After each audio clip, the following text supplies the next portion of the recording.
বেগুন গাছের ডগা মাটিতে দেখো লুতিয়ে পড়তেছে। এর কারণ কি? আজকে এটা নিয়েই আলোচনা করব এই ভিডিওতে।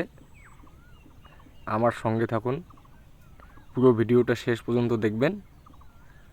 শুধুমাত্র চাষি ভাইদের জন্য এই ভিডিওটা আজকে।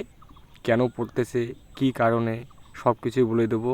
এর প্রতিক্রিয়া কি কি থাকে বা কী করলে ভালো হবে, পোকাগুলো মরে যাবে, তো এ নিয়ে আজকে আলোচনা করব।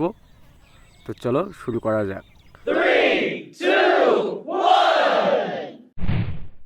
কচি গাছের ডগা নেতিয়ে পড়ে, সেটা হলো সদ্যজাত, মানে বুঝতে গেলে আমরা বলি হাড় পোকা, যাকে আমরা হাড় পোকা বলি, আমরা এটাই বলি। এর জন্যই তোমার ক্ষতিগ্রস্ত হয় গাছ। এর ভিতরে, গাছের ভিতরে আছে পোকা, ছোট্ট পোকা, সেটা ভিডিও দেখতে পাবেন। এর ফলে ফুল, ফল, কুঁড়ির ও কাণ্ড আক্রান্ত হয়। অল্প বয়সী কিলা পোকা বড় পাতার মধ্যে শিরায় শেষ প্রান্তের মধ্যভাগ ও নরম অগ্রবর্তী ডগার মধ্য দিয়ে কাণ্ডের গায়ে ছিদ্র তৈরি করে। মানে গাছের একদম ভিতরে, ডালের ভিতরে গিয়ে থাকবে, আপনারা বুঝতেও পারবেন না। কচি জায়গায়, মানে নরম জায়গায় থাকে। এবং মরাডিক বলতে উপসর্গের কারণে হয়ে দাঁড়ায়।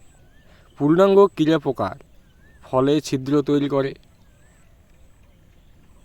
এই পোকা ফলেরও অনেক ক্ষতিগ্রস্ত করে।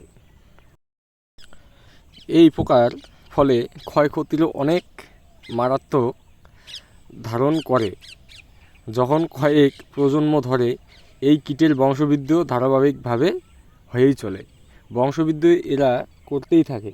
এর যদি কোনো রকম ট্রিটমেন্ট না নেওয়া যায় তাহলে সব শেষ করে দেবে, কিচ্ছু থাকবে না আর, বংশবৃদ্ধি করতেই থাকবে।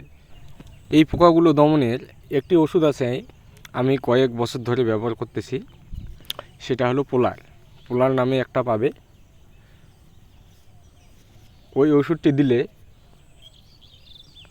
এই পোকা মরে যাবে। তার সাথে মাছি অনেক কিছু দেখতে পারবে, পিঁপড়াও ধরতে পারে। গুঁড়া পোকা তো থাকবেই, ছোট্ট ছোট্ট পোকা, মাকড়সা থাকবে।